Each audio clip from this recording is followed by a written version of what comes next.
Salamu alaikum, mai gida, nawa kuke sai da layi? Muna sayar da layin MTN naira 600 har da risa. 600? Ha garaba masu momo agent. Waka ne masu momo agent.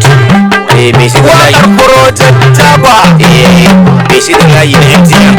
Mala ikin Masu momo agent. nan take ka same kati ta hanyar Masu rijistar layi. kaji. Malam, nawa kake sai da layi a nan? 300 muke sai da layi a nan in har ka zo da shaidan zama ɗan ƙasa. Aiko gashi na zo da shi, amma layi a 300 kacal? Aha, kaga lafiya lau. Yanzu bari a maka bayani. 300 muke ba da layi. A sa maka katin naira 100 sa'an nan ka samu kyautar 1,400 har da naira 10. Bari a maka rijistan ka gani yanzu.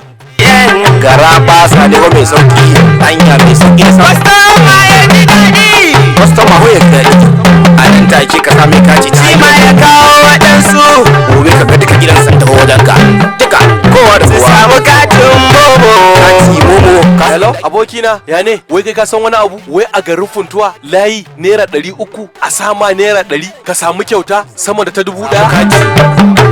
Duk ƙarshe na wata ɗaya. Ƙarshen wata kuma kai malam MFS maka abin baka taɓa tunani ba. Kuɗinka akawun. Kuɗinka nan za su taru. Ka ji su sun sauka.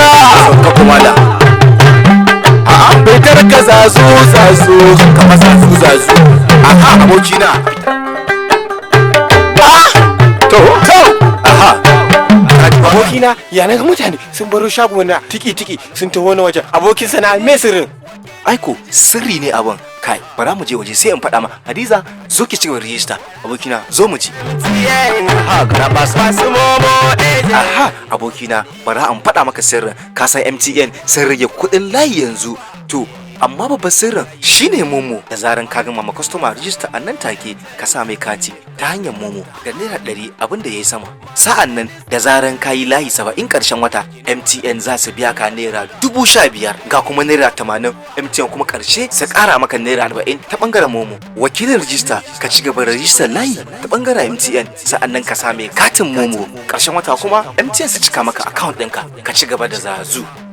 Wannan saƙo ne daga Funtuwa Acting SR Shamsuddin Abdurrashid zuwa ga CCRs waje da cikin Funtuwa.